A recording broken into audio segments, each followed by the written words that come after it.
এটা তাদের legal adviser হিসেবে আচ্ছা, যেটা বাস্তবসম্মত, সেই বাস্তবসম্মত যেভাবে বাস্তবায়িত করা যায় সেইভাবে আমি তাদেরকে অ্যাডভাইস করব।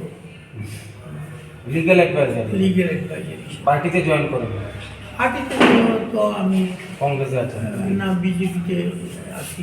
না, আপনি তো আপনাকে তো দেখা যাচ্ছে যে না, 2023 কংগ্রেসে আমি 3-4 দিন গেছিলাম, যাইতাম না, আমি রাগ করে গেছি।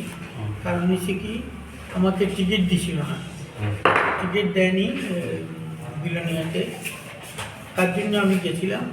তো সেখানেও দেখলাম যে সুদীপ রায় বর্মনের ব্যবহার ভালো না। আমি এখন কোথাও যাই না। আপনাকে তো দেখা যাচ্ছে একই মঞ্চে আপনার সুদীপ বাবু, আশিস সাহা একই সাথে নেতাজি চৌমুহনীতে 2023 সম্ভবত নেতাজি সম্মুখে আমি গেছিলেন। 3-4 দিন গেছিলাম। এরপরে দেখি যে এদেরও উদ্দেশ্য ভালো না, আমাকে কোনো প্রায়োরিটি দেয়নি, সেই হিসাবে আমি চাই না। তাহলে কি আপনি, আমরা বলতে পারি যে আপনি আর এখন কংগ্রেস দলে নেই? হ্যাঁ, তাহলে আপনি আর এখন কংগ্রেস দলে নেই? না, আপনি কি বিজেপিতে জয়েন করেছিলেন? এখন কি আবার বিজেপিতে জয়েন করছেন? বিজেপিতে জয়েন করব। আমি বিজেপিতেই আছি। আমি এর মধ্যে প্রধানমন্ত্রীর সঙ্গে দেখা করবো দিল্লিতে। যেহেতু আপনি বলছেন কোনো প্রায়োরিটি আপনাকে দেওয়া হয়নি, তাহলে কি আপনি শুধু প্রায়োরিটির জন্য রাজনীতি করছেন না জনসাধারণের জন্য? জনসাধারণের জন্য রাজনীতি, রাজনীতি মানে জনসাধারণের জন্য রাজনীতি করতে হবে। তো প্রায়োরিটি দেয়নি, তার জন্য আপনি চলে এসেছেন, তাহলে জনসাধারণকে কি বুঝাবেন যে আপনাকে প্রায়োরিটি দেয়নি, তার জন্য আমাকে প্রায়োরিটি দেয়নি।